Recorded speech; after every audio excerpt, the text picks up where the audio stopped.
As an author, it can be so hard to make sense of the numbers you have. Are your sales numbers good? How about your social media numbers? You see folks who make money at this, and are often left to wonder, how? How much do they really make? Well, on Page Numbers, author Bob McGough pulls back the curtain by interviewing authors at every stage of their career to find out the truth behind the numbers, and hopefully along the way, show you ways to grow your own little author empire. Welcome to Page Numbers. All right. Welcome to another episode of Page Numbers. I am super excited that I get to have one of my longtime, I guess you'd say one of my heroes on the show. I met Stuart, it has to be probably like 3 years ago now at the Atlanta Self-Publishing Conference, where he was giving a presentation called The Six-Figure Author. And as a guy who's like a very low five, and at that time I think I was probably just a 4-digit author, a high 4-digit, low 5-digit. That number to me was like, wow, that's impressive.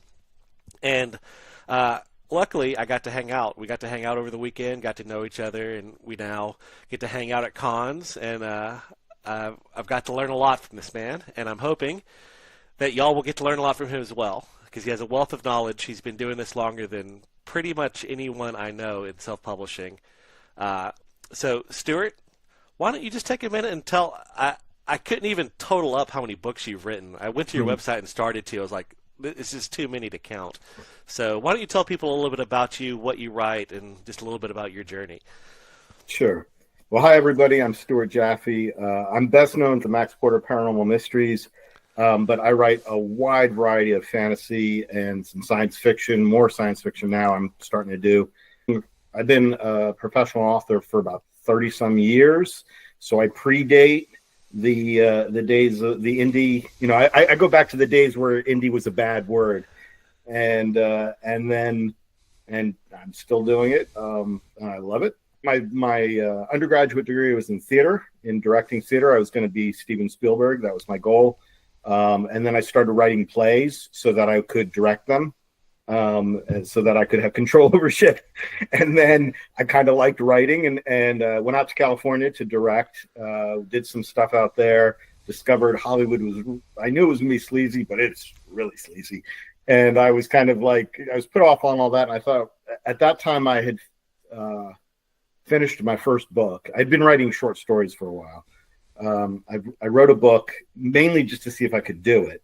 And so I was kind of like, well, maybe I'll go do the writing thing. And if that ever takes off really well, I'll get in the back door into movies. Because the people who have fun and who aren't where it's not sleazy is at the top. If you're directing a movie, you're the star, you're the, if you're up there, and not that writers are pretty low on the totem pole, but the writer at least actually is the one who created, they're the people who create stuff. All the other people, I mean, I love them and I hope they love what they're doing. But like I met so many people the guy who was constructing a chair for a prop, he was just making a chair. He made chairs for a living. They happened to be being used in movies, which I'm sure he thought was cool, but he also would be just as happy making chairs. The point is, I ended up making a slight detour into writing. Back in that day, basically the way you had built a writing career in science fiction and fantasy was to write short stories and get into Asimov's and Magazine of Science Fiction and Fantasy and Analog. Those were the three big ones. This is going to sound like I'm like ancient, but it's only 30 years ago, which is a long time. But at the same time, back then, we literally were still having to snail mail. There was no email your stuff in. Then you would send a self-addressed stamped envelope so you could get a reply. Right. Really old school stuff. And you would go on this merry-go-round of doing that for a while. And I was starting to get, I'd get in all kinds of little magazines. I never really got into any of the biggest one I ever got into was Weird Tales. But I never got into any of the big three. And then got an agent and started, on that merry-go-round, and everything would go to tour into all the others. And for years I kept hearing, oh, we got his book. We love his book. We love the story. We love the characters. We love his writing. We love it. We're not going to buy it. Yeah. Over and over and over. And it got to a point where I'd written a book and I kind of thought, this is just not happening. And I was still young enough at that point where I was like, if I decide to quit, I could kind of explain this like decades long gap in my resume, you know, because I had a kid and I could start a career. Yeah. I'm 53 now. If I were to quit now, I'm screwed, you know. Right. And there was a point in my 40s where I was kind of like, it's this or nothing. I mean, at that point, indie publishing had been around for about a year. The Kindle had come out a year before. Indie publishing technically happened much earlier, but it was the Kindle that made it viable. Yeah. Amazon opening up to us. So I'd been hearing about it for a year. It took me about a year to wrap my head around to say this is not a nasty word. And I had a decade of all these short stories that were already published, so I knew they were professional enough. I knew I was writing at a professional level. I even had a case where back then Warner Brothers had a science fiction imprint called Warner Aspect. And they basically, I had written a book and they were like, yeah, we would have bought this from you, but had we gotten it a week earlier. But we just bought a book that fills that slot. And so, yeah, so the good news there was I was like, okay, I know I'm writing at a professional level. What can this bad luck? Yeah. And so I took all these short stories and I put out a book called 10 Bits of My Brain, which were my 10 favorite stories. And the moment, and I was pretty dejected by this point, I was pretty depressed about the whole thing. And the moment I sold a copy of that book where I could not identify who bought it, like, you know, because there were sales from like, oh, my mom just bought that. Right, my buddy Joe, whatever. Well, the second I bought, I was like, I don't know who bought that. I suddenly felt like I did when I started this whole journey. Yeah. I was so excited. And then it just kept snowballing from there. And, yeah. That's amazing. Yeah. That's awesome. I kind of wanted to talk about that a little bit, about the kind of the early days, because there's just so many things that we take for granted now in indie publishing, like getting covers made. I mean, when you were starting, the industry, there was no, who would you go to even get a cover made? Yeah, so like a lot of people, I just did it myself. Yeah. Well, even before the cover, just making an effing ebook was a challenge. There, you know, now it's so easy. Yeah. Now I have a piece of software, you know, I write in Word, but I just port it over and clean up whatever I don't like, and it goes, and it's done. Press the button, it's done in any format I want it to be, right?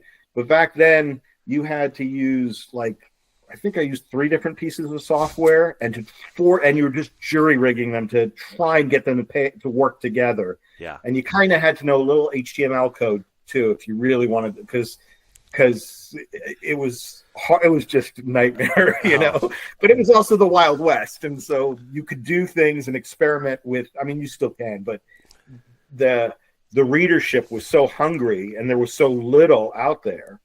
Even a year into it, you know, there were a lot of benefits that I got that you don't get anymore. Yeah. As much of the pain it was to do that and get the cover and all that put together, like when BookBub began, I was able to actually get a BookBub deal relatively easily, and that was super powerful. In fact, I think a big part of my success to this point is because of that, because it was this actual cover, that book, got on a BookBub deal. I had just I was on a BookBub deal like the year before with that book, just like a 99-cent deal, and it did well. And then the year later, like around Christmas, I had done, I went perma-free with it. So I put it on, I put it to BookBub again. I'm like, it's perma-free now. They're like, sure, we'll do it. And so they put it up, and in the one day that it was up, it had 30,000 downloads. I was number 3 for like an hour. I was number 3 in all of Amazon. Wow. and then that long tail just continued for a while. And that you can't. I mean, I still love BookBub, and we'll talk more about that, I'm sure, later. Yeah. But it's not nearly the juggernaut it was. Yeah. And that was just we all have. There are different things. There were things that sucked about back then, but there were benefits, and that Hugh Howey would not have the career he has if he hadn't been first. Yeah. Yeah. He's a good writer, but he's now better than a million other guys I know, including yourself. It's just he was first. Joe Rogan, Joe Rogan, biggest podcast in the world. But if he was starting that podcast now, as opposed to being one of the early adopters of the platform, he would be nowhere near as big. He'd Absolutely. be so there are definite perks to being an early adopter. Early on, was Amazon really kind of the only game in town for the publishing side of things, or were you was Ingram doing what they do at that point yet? So Ingram was not. Ingram had their nose up in the air towards us. Amazon was and still is the biggest game in town. Right. But Apple was there. Kobo was there, and Barnes and Noble was there. I mean, those big guys were all of that. Once you could get it on the Kindle, everybody had their own, like the Nook and I forget what Apple has, but Kobo has their own thing. And there was no draft to digital. There were no aggregate distributors for you. Yeah. So you had to have like an account in each thing, and you had to do it all manual, like put your book up in all the places you wanted it to go. Yeah. And some of the, Barnes and Noble, I was so happy when Draft to Digital made a deal with Barnes and Noble. And I was like, I ate like, I don't know, 5 or 10%, whatever it is, Draft to Digital. So I'm like, you deal with that. Because it was such a nightmare. Yeah. Apple, all of them, it was just constant pain. Yeah. And nobody's systems worked very cleanly other than Amazon. And then Smashwords was the other. They were like, because they existed before the Kindle. Yeah. So they were the other big game in town for a while. And they were also very clunky to use. Everything was clunky. It was a real, So, I know at this point, conventions, you're a lot more selective now in the conventions that you do. Just because it's a lot of work. But when did you start doing conventions, I guess you could say? Right. So conventions for me, while I have my whole life been a fan of science fiction and fantasy since I was little, since I can remember. Yeah. And I was not much of a reader as a kid, but I read Heinlein. The first book I can really remember was King Kong. So I always loved this stuff. But I was never like a dress up and go to. I didn't even really know conventions existed. Yeah. So I started going to them as a writer, purely as business, and it predated all of the indie stuff. I was there to meet people and make network connections, and I did. And I originally I was living up north in Pennsylvania, so I was doing PhilCon and all the stuff that's up there in the New York area and the Triad, and which was at the time a great way to meet editors, and because they were all New York based. Everything was I mean, this was old school. Everything was like, we're snooty New Yorkers and we run the whole show. Everything has to come through us. I can remember going to one convention where Gardner Dozois, who ran magazine of fantasy and science fiction at the time, this is just kind of give you an idea of what it was like back then, because it's not that way now, and it's because of people like me that it's not this way. I'm going to pat myself on the back here, but like I went and I walked in and like a lot, it's in a hotel, and like a lot of hotels, there's in the middle is this big kind of lounge area with a bar and all that, and there's Gardner and a whole circle of authors and editors, and they all know each other, and they've known each other for years, and they're all happy to see each other. But it looked like a wall of backs. Like you were not welcome unless you knew somebody. And I happen to know I was friends with an author who was like in that group. And so he's like, "Oh, Stu, come over here." And he's like, "This is Stuart Jaffe." And he introduced me. And everyone's like, "Hi." And then they go back. And I immediately could feel like the wall thickening in front of me. And I was like, "Well, this sucks, man." So there's a reason why, like now, like, you know, when I meet people and I'm like, and they're like, "Where should I go?" And I'm like, "Go to Con Carolinas. And if you have, I'll be there. You meet me. Remember, you know, remind me who you are, and I will introduce you to everybody." Yeah. And I know other people. John Hartness is like that. We all want everybody to be happy together. Yeah. So that was kind of the environment it was. I moved down to North Carolina 20 some years ago. And by that point, I'd already knew the value of conventions in that sense, because that's how I got my agent. That's how I got, you know, into a gazillion different anthologies. I literally remember being at a convention, walking into, you know, going around to bedrooms, parties, and walking into one, just the door was open. I walk in, and there is this gal, Val, who's a writer and an editor. And she looks at me and she goes, "Can you write a story about pirates and magic?" And I'm like, "Of course, sure, whatever." And she goes, "That's all. You're number 10. That's all I need." And she starts typing away. I'm like, "What is going on?" And literally, she was communicating with a publisher. They had come up with this idea of a pirate magic anthology. She had got 9 people who would agree to do it. I was the 10th. That was all they needed to solidify the thing and suddenly I'm in an anthology. You know, love it. So those kind of things really happened back then. Yeah. And I lived in North Carolina, so Con Carolinas became my home convention, and I got to great opportunities. That's how I became friends with people at the time, like Faith Hunter and David Coe and Misty Massey, who were all at the time, you know, up and coming authors. Or I say up and coming, I mean Faith was already almost a New York Times bestseller at that point.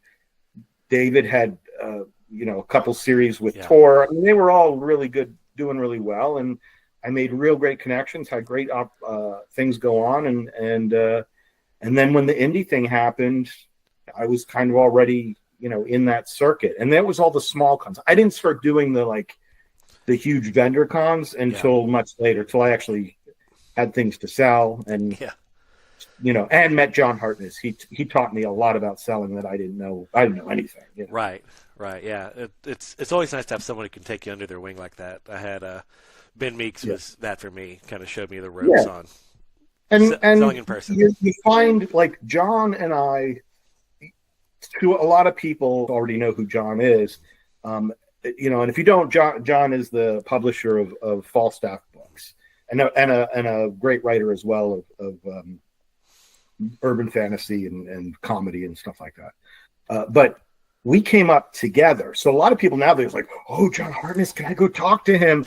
And how did you become friends?" You know, I've had people come up to me and I'd be like, "How did you get to be good friends with him? I want to get to know him." And I'm like, "Just go back 20 years." You know, I met him at a con when he literally had one book out with a shitty cover, and he was coming up to us trying to become friends with us because we were all, I had my own little group of people that I knew, like Faith and all them, and we're like, "Hey, come on," you know. I already wanted to welcome people in, and he and I became good friends. And we, long before Falstaff books ever existed, we were just 2 writers helping each other out, sharing table costs, and navigating these indie waters that had no path. Yeah. So every time I learned something, I would impart it on him. He would learn something, he'd impart it on me. We shared what we already knew from our other walks of life, and you know, that's kind of how that works. So, and you have Ben doing the same thing with you. You guys help each other out. Oh yeah, we talk about Con Carolinas. That's last year. Me and him sharing table, sharing hotel room, sharing travel costs. Makes 7-hour drive to Con Carolinas a lot more affordable. All right, so I feel like we've got a pretty good handle on your journey. So let's dive into some specific numbers here. First off, how many books, how many novels would you say that you have? It's so funny because you gave me a list of like number things to look up. And So I have it written down, and that's not one of them. I Yeah. usually, when I introduce myself, I say I'm the author of over 70, Okay. because that's kind of where it's somewhere up there Yeah, right now. no, because like I said, I did sit down to try and total them up. But most authors, I don't have this issue, so that's good. Over 70. Okay, so over 70 And hundreds novels. of stories. Oh yeah. Hundreds. So big picture, about how much have you made doing this? So, just to make the math easier, I looked at the last decade. I've actually, because that's pretty much, indie publishing goes a little bit longer than that. I mean, Max Porter started 12, 13 years ago, so it's probably more like 13 or 14 years, but that was too much for my brain. Yeah. So in the last 10 years, I have grossed about $500,000. Nice. So roughly Nice. $50,000 a year. But, and this is important for numbers, that's gross. Yes. So when you add in all the expenses, and that's average, I'm averaging that out because I can tell you in like 2019 and 2020, were my greatest years. I did like one of those years I grossed 80-some thousand, almost $90,000. Yeah. But last year I actually lost $3,000.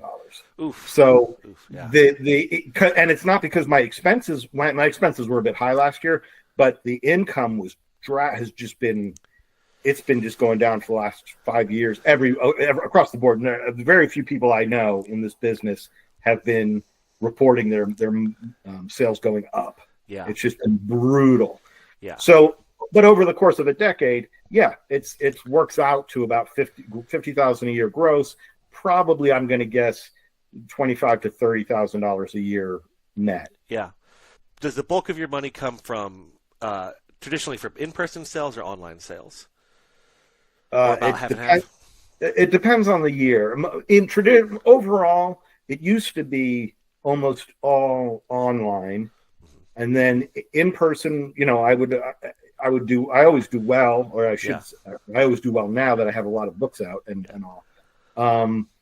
But I get my if you want to make a living doing this, being a full-time author, you need a couple things, and one of them is multiple streams, right? So we have our in-person events, but I don't have the ability to be like James Maxey. You know James? Oh yeah. So James Maxey, for listeners who don't know him, he writes these epic dragon stories as well as superheroes, stories of his own creation, and a wide variety of other stuff, some nonfiction stuff about cryptids. He's an excellent writer, and I recommend you check him out. He does like, I don't know, 30, 40 shows a year. It's crazy. It's like 2 a month or something minimum, Yeah. And I do a lot of shows with him, big shows. We will, he and I, and sometimes other people will join us and get a big corner vendor booth. And I say this because I know from talking to him that for him, that's his main source of income. Yeah. And I could do that and also make it my main source of income, and I'd probably have much higher income than I have at the moment. But the man has stamina like I have never seen. These things are brutal, and the older you get, and he's almost 10 years older than me. Yeah. He's 7 years older than me, and he's I hope to have that much stamina when I'm his age. But there's that, and then I just have some. My wife has some health things that make it difficult for me to be like, I'll go to Texas and spend a week and be gone. It's just not feasible. Yeah. So I do as much as I can, and I try to make, with the exception of local shows that I can do for the least amount of money, anything now that I have to travel and spend money to do, I better be making a profit or I don't do it. Right. So that's the in-person aspect. Online, I'm wide. I get as much. I want my books sold as much and in every way possible. So, ebook, print, hard or paperback, hardcover, audiobook. I want it to be easy for you to give me your money. Yeah. Basically, I'm even. Really haven't had too many ancillary kind of things that have happened, but I have had them happen. and I'm willing, to sell, lease rights out for different things. So going back, I'd have to look to see what year it was, but like, I don't know, a bunch of years back, Hollywood producer came and I did a deal with him that ran for about 2 years of him trying to make this into a TV show. And so I got paid like $5,000 a year for that, which was great. Yeah. Because it was basically $5,000. Basically, the contract said, for that $5,000, I just promised that I won't go to other producers and sell this behind his back. And it's not like anybody was calling. So Right. like, Right. hey, give me your money, sure. Yeah. But you can't control those kind of things. If somebody wants to make a Max Porter board game, I'm all in. We'll talk about it. But But the other thing is, if you're all catching, we're throwing out a lot real quick. I did say that it averaged out to take home pay was like $30,000 a year, and then I have to use that to live off of, which is really not possible in America for a guy who's married and has a kid and all that. I find this interesting because we've been talking about like the pre-indie days and now. And back in the pre-indie days, I would like be asked to go teach at a school or something, for a day. And I would tell people, go, you want to be a writer, go to Barnes and Noble, or back then Borders, and you see all these books. If I'm being generous, 95%, but in reality, more like 98% of those authors cannot make enough money. Even if they all are full-time authors, that's not the only money they're making, because it's never going to be, unless you're Stephen King sales level, you're just never going to make enough. If you want to have a full-time career doing this and not have another job, you either need, or some combination of, a spouse who's bringing in money, or like in my case, I own properties. I have real estate and I have investments.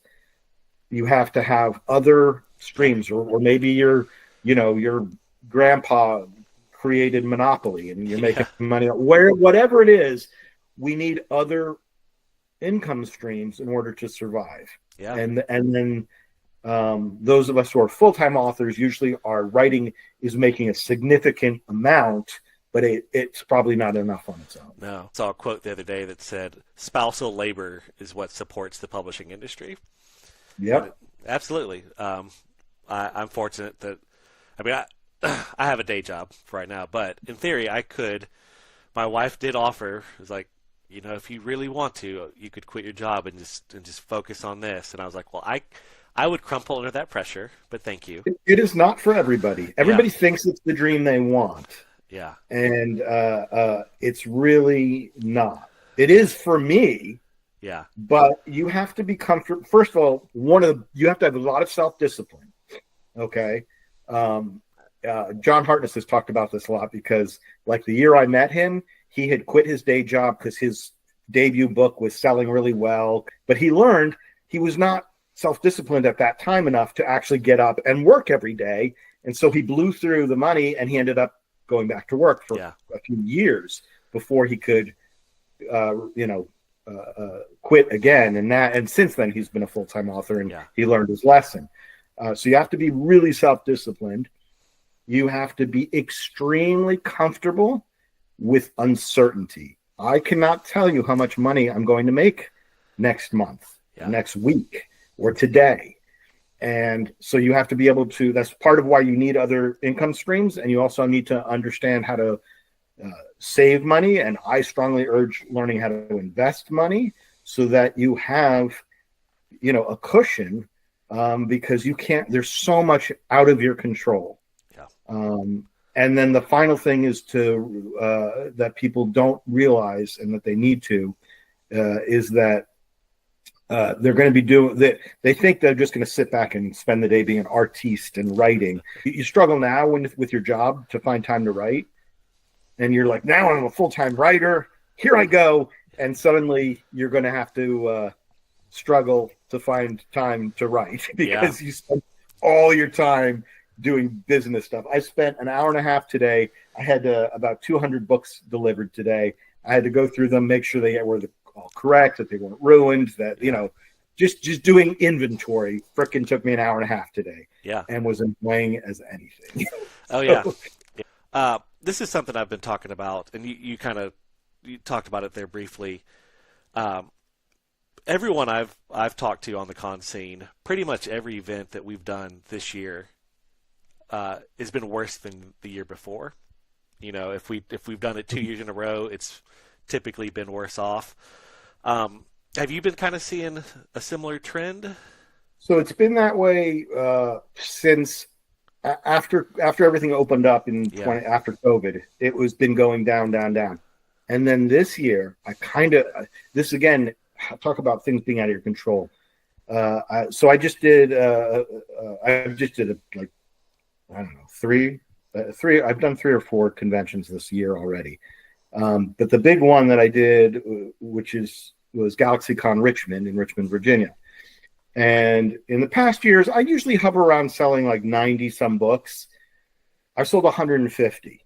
Nice. So I was like, that's fantastic. Yeah. And then the very next weekend, I had to do South Carolina Comic-Con, which I was basically, again, James Maxey, my buddy, he and I did Richmond together, and he basically had double booked accidentally. So he's like, I got this table. Do you want it in South Carolina? I'm like, it's a 2-day con, one night in Greenville. Sure. Yeah. So I agreed to do it. And then I sold 150 books. I literally was like scraping what I had here to have anything to sell. Oh, wow. And in some cases, and I sold like $800 some worth of books.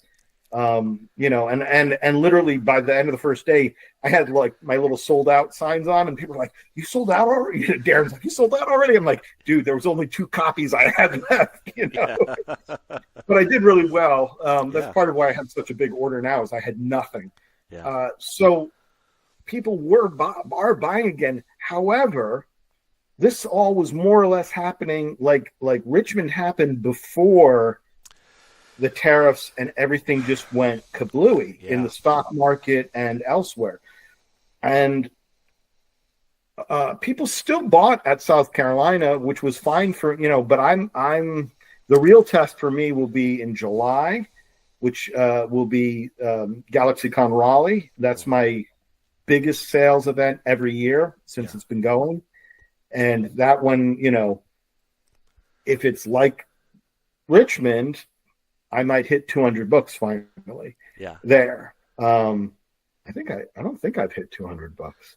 I've come close, but you know, that's a huge show. These are just what our buddy John calls starfucker cons. Yeah.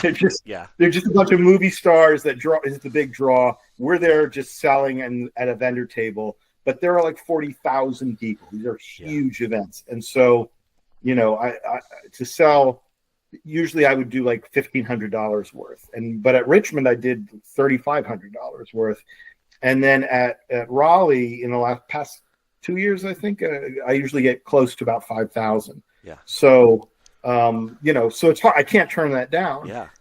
I'm crossing my fingers that at least by July, everybody, regardless of what's going on, everybody will calm down and be like, okay, I can still buy books, because there's this weird thing that people do. When the economy goes down, even just I can, like when the stock market would go down on any given year, I know my sales on that day online will be worse, because people just are so emotional and like I'm always like, dude, that $3.99 ebook is not going to make or break you, but it makes them feel like they're in control. You know? Yeah. It's going to be interesting to see how it plays out. I'm thinking that events like GalaxyCon will be safer, you know. I think people are going to be more selective with where they're spending their money, and they're going to save it for the big events. There's so much more than just what the economy is doing too. There was a period when indie stuff started that ebooks were new, and people would get Kindles for Christmas, right? Like a lot of them would get Kindles for Christmas, and it was new and it was exciting, and so people really got into it. There's a thing now happening with some of the younger generations where they are coveting like physical books again. And so I've noticed it in that on my online sales, my ebook sales have been dropping, and there's other reasons as well, which we can get into, like Facebook and all that. But their ad system, I've sold more print online every month for like the last year. I sell more and more online than I ever did before. So as long as the money's coming in, I'm happy. Yeah. But it's not like it used to be, like almost like printing money, and now you got to actually work for it. Yeah. Oh man. And I will say I've noticed that as well. And especially in the people I see who are just doing gangbusters are the ones that have the fancy sprayed edge foil omnibuses, like Richard Fierce. He sells those like popcorn. And I looked into getting one of those made, and the company that makes them, Book Vault, is British, so there's now a 10% tariff on. So it's like, right, if I hold off, maybe that tariff goes away, and or do I? There's other aspects. So I'm writing the second book of the Pathway Ring series, my science fiction series, and my artist is in Europe. And he was just telling me he's like, I have to raise my prices because the difference between the euro and the dollar has drastically changed, and he's like, I'll lose money if I just charge you what I did last time. Yeah. So now I have to pay more so that he can make the same amount, just so I can get the same artist doing the cover. It really, and it's like $150 more. It's really quite a jump. Ugh. Yeah. So so that kind of stuff happens. And the sprayed edge stuff, I've seen those. I've thought about it. They're beautiful. One of the things I've learned over the years is there's all these things that will come and go that are short-term gains. Yeah. And this is not to pick on Richard. I think he's killing it with what he's doing, and it's working for him great.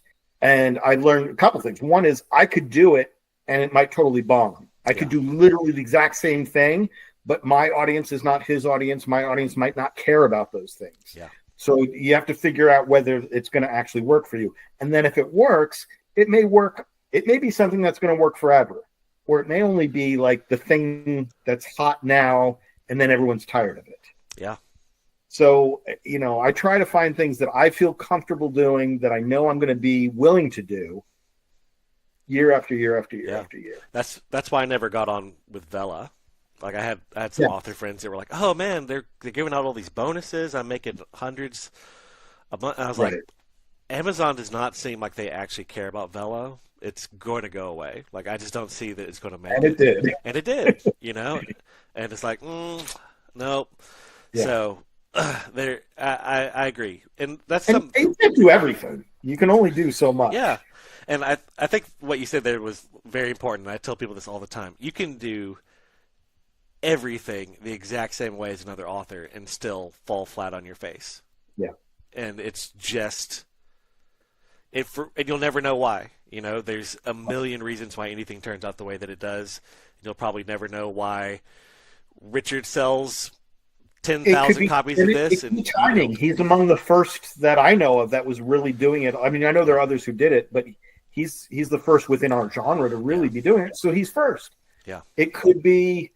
I had written, I can't even think of how many different series I've written, right? It's a lot. A bunch. And standalone books. Why is this thing the one that has 19 books in and is still going strong? I have theories, but there's no reason that this is the one. Whereas the other series, I remember starting the series thinking this thing's going to last forever. Yeah. And it got great reviews, like back when blog tours were real big things. The bloggers loved it. Nobody buys that book. And I basically wrote a second one just to close it out for the few people so it's a duology instead of an infinitely great series. Yeah. If we knew that, if I knew, that's all I would do. I would make every series good. Exactly. But we don't. Nobody knows why art or one thing, why one song does better than another. No, there's no way to know. Yeah. Oh, man. Witchcraft. It's all witchcraft. So, getting back into the numbers a little bit. Yeah. About how many books have you sold? I know it's probably hard to put a number on, but about how many books do you think you've sold? over this time. Yeah. Yeah. So I used to not. I didn't. I track it now. Yeah. Um, but when I had like one or two books out, I was just like, somebody bought a book. Woo! Yeah. You know.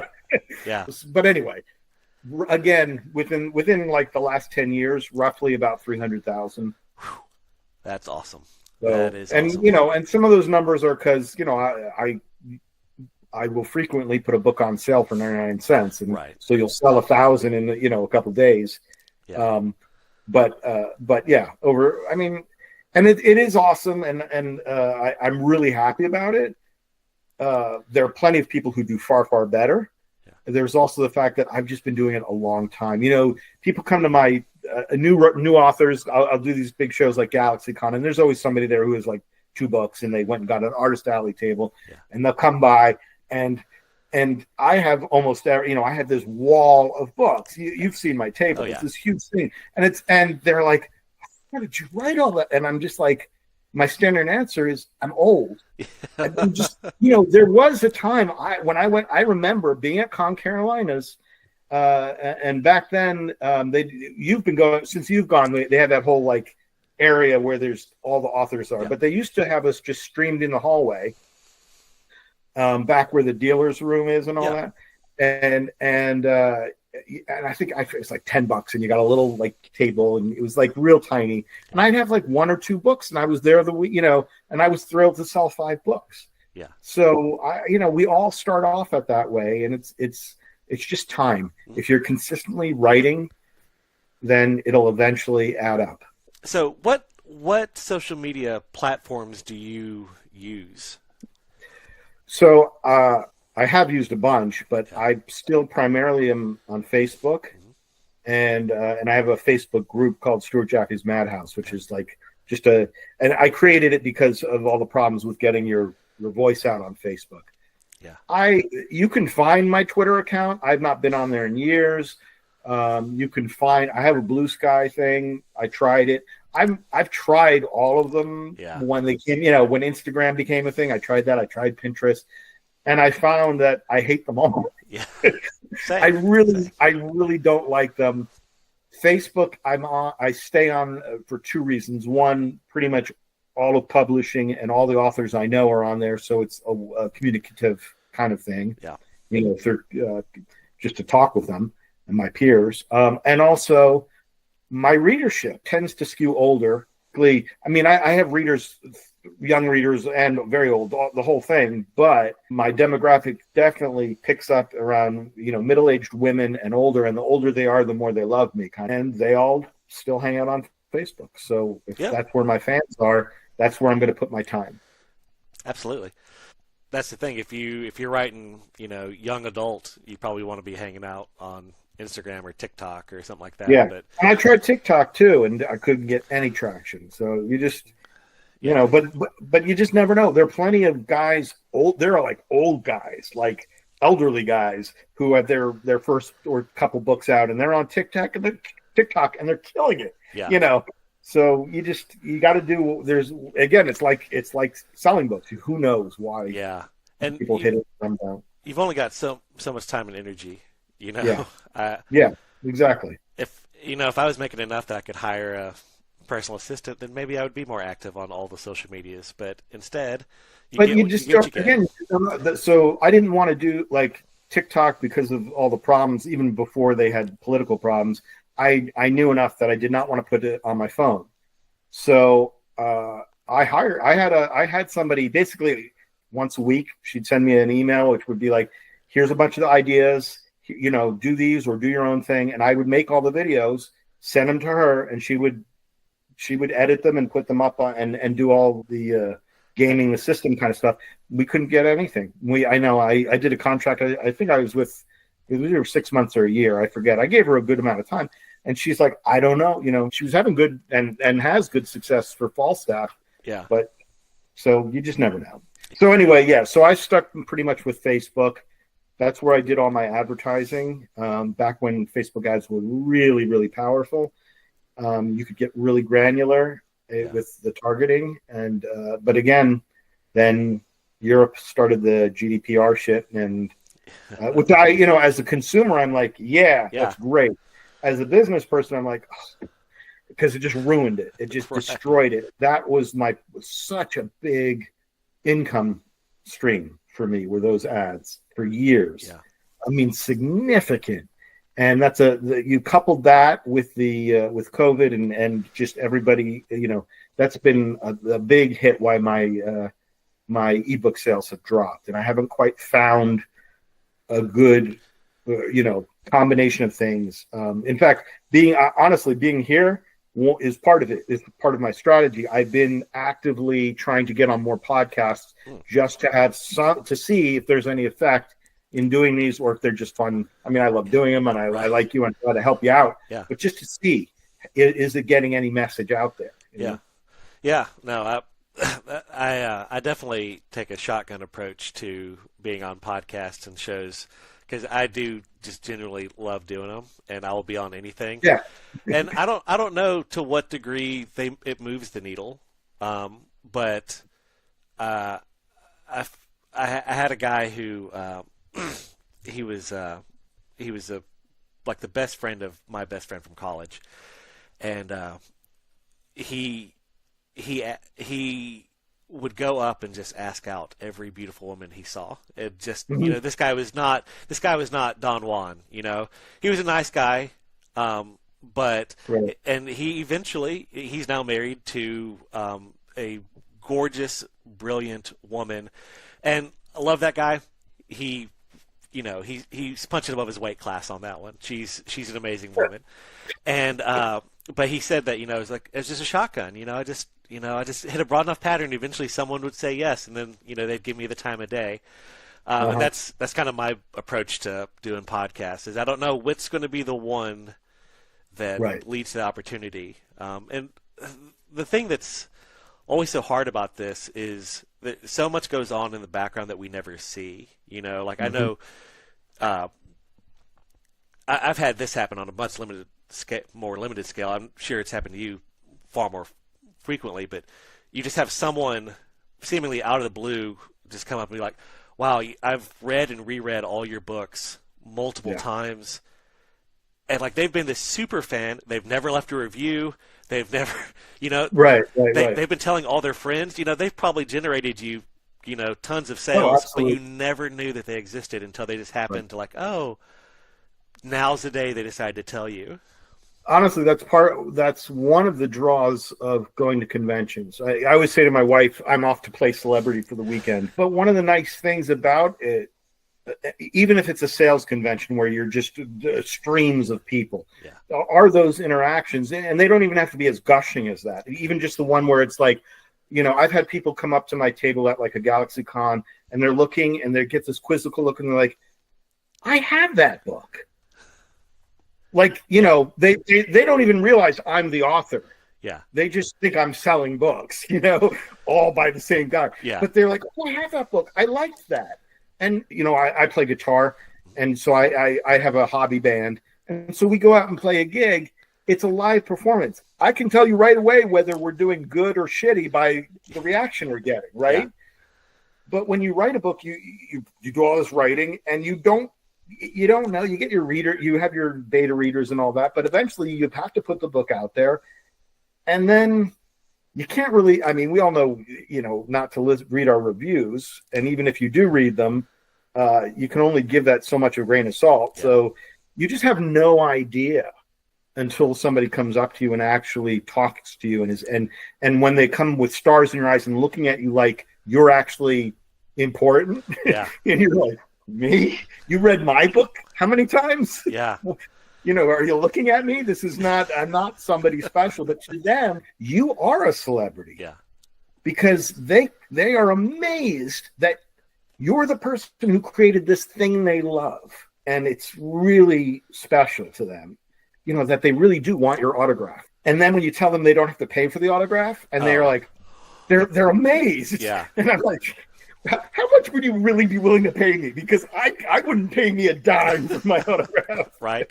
I tell people sometimes, look, I hope one day you can sell this on eBay for $5s, maybe even $10s of dollars. When you go speak on a panel, and there are a bunch of newbie authors in that audience, they are looking at you wishing they could be where you are. Yeah. And they're trying to figure out, how do I get big enough that I can be where Bob McGough is? Yeah. And you and I, we know how the sausage is made, but yeah, it is special to them. And like you, I try to be humble about it and be like, because I know it's ridiculous that I'm not a celebrity, but it's not. But it's kind of like celebrity is in the eye of the beholder, and I'm kind of starting to realize that while we don't want to be arrogant about it, we should not try to undercut their experience. We'll get it back to the numbers. Email lists. You have an email list? Oh, yeah. Yeah. The way you said it. Oh, yeah. And there's been a weird amount of pushback on email lists. I hang out on Reddit a fair bit, and there's like a self-publishing subreddit that I hang out on, and we'll go and chime in on stuff. And there's been a surprising amount of people like,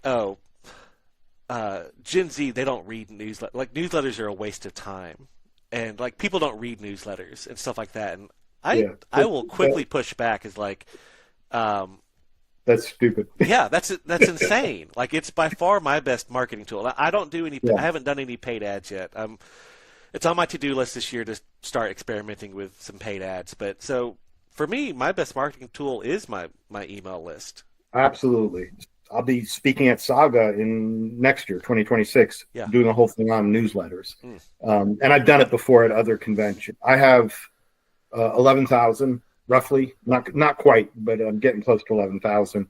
And there was one time I culled the list. So it would have been more like 15 to 20 by now. Yeah. But I have about 11,000. And when I do teach this whole thing on newsletters, I usually begin by saying, newsletters existed long before the internet, and it still exists because it is the most powerful thing you will ever be able to do. And proof of it, and so if any of you are going to go see me at Saga, you're going to hear this again, because I love this story. There was a band that came to fame in 89 into 90. You've probably heard of them. They're called Guns N' Roses. Yeah. You heard of them. So when they were just on the Sunset Strip, just trying to build their audience. The way it works on the Sunset Strip for most of those big places like the Roxy and the Whiskey A Go Go and all that is it's pay to play. You actually have to pay the venue to play there, and you give them money, and then they give you tickets, and you sell the tickets to make your money back. So so the audience is yours, right? Okay. So at the time, before they this is on the cusp of their getting a record deal and all this, they had some ridiculous number, like 50,000 people on their mailing list, something like that, whatever it was. Even if it was just 5,000, it was a huge number. This is in 1987, 88. Okay, the internet existed, but it was not functional. Yeah. So I just have this image. I mean, you're talking about Axl Rose and Slash and Doug McKagan and all these guys sitting around a kitchen table, probably with their girlfriends, stuffing envelopes, putting on the dresses. Yeah. They did that. Or, they certainly didn't have enough money to pay a lot of other people. I'm sure they called every friend they could to get it done. They did it because that newsletter went out and said, hey, folks, we are playing on Saturday at the Roxy. You want to be there. And that's how they packed those places. If it was important enough then, it's important enough still. Yeah. And it is. I'm a huge advocate for email lists. And if you're watching this and you don't have one yet, I promise you it's never too early to start one. Absolutely. Start building those now. We've kind of talked through the bulk of the numbers, and at this point I'd like to shift to we already know this is your career. This is right.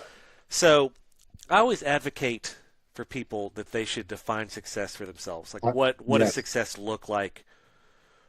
My success is going to look different from your success. So what does success look like for Stuart Jaffe? And before I answer that, I add to that. I do the same thing. You've probably heard me do it on panels and stuff where I'm like, you need to have a heart-to-heart with yourself and be honest about what you want, because it's okay to say, I want fame and fortune. That's going to put you on a different path than what I'm on, for example. But the other key thing to that is that you need to have that conversation with yourself like at least once every 3 to 5 years, because it changes. It does. I wanted to be Stephen King, right? I wanted to be the next Stephen King, and then indie publishing became a thing, and that changed my trajectory. I've always wanted to be a full-time author. The few times in my life before I was a full-time author where I had to work for other people, and then there was a point in the middle of my early career where I had to go back to work because I wasn't making enough money. And I was working for a year. I just hated working for other people. Hated it. I was fortunate enough that I was able to be a full-time author for most of my life. So what that meant, success meant for me, is having an audience that wanted to read my stuff, and that I was making enough money that I could, that they would follow me to whatever I wanted to write. Max Porter is about half my income every year.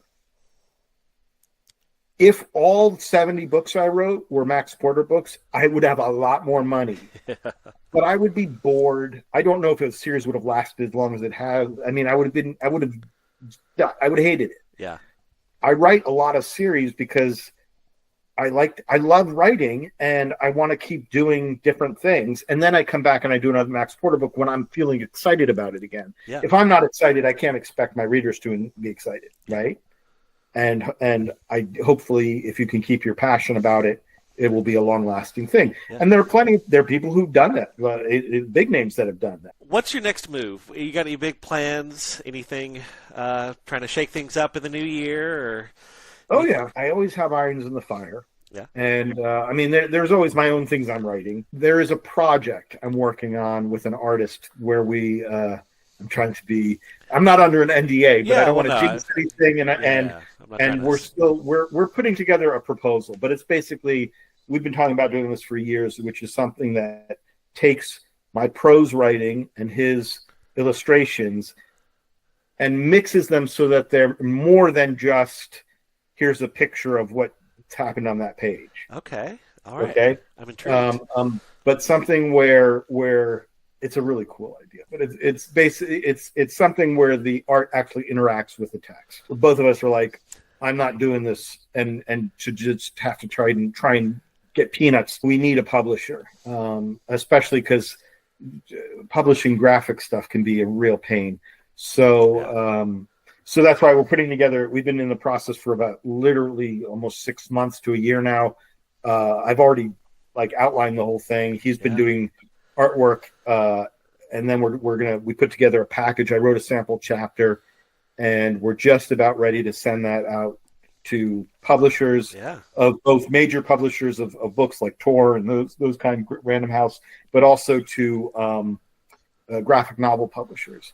Yeah. And we'll see if we can get somebody to bite, which means if we do get that bite, we're looking probably the earliest will be 2027, maybe 2028 when this thing will come out. I really want it to happen. This is one thing I hate about this industry. It's the non-indie side of it is so slow. What we're going through is such that if we can't get anybody to do it, it's just not going to happen. Yeah. Like if I wrote a book and I sent it out to a bunch of agents or whatever, and they all said no, I can be like, well, fuck it. I'm just going to write it and put it out. Exactly. And at least but this thing is just, it's just not going to I can't get an artist to do it on spec. Right. And so I would have to pay it will cost me too much money of my own money. I ain't going to do it. There's always audiobooks in the works. There's always busy. Something. Yeah. You have to. You have to. You cannot. I shouldn't say you cannot. There are people indies who succeed just putting out one book a year, one book every other year. But I think they are the outliers. I think most of us really have to keep your name coming back in one form or another. Absolutely. It's just the part of the game. It was funny. At work last week, we had they're provided us lunch, and they work for a company that's based in North Carolina. I said, I'll be up there in about a month. Oh, what? Why will we up this? Oh, for Con Carolinas. Like, why are you going all the way for that? You like to dress up? Like, what do you dress up as? Like, no, I'm like a guy there, like a guest-ish. Like what? And I was like, well, dial it back. It's not what you think. The head vendor rep, who's actually local, he knows that I do these conventions. Like, oh no, Bob's like a big deal. Bob, like, he's a guest at all these conventions. And it's like, again, it's not what you think. But I appreciate that. It's you make it sound like a much bigger deal than it is. But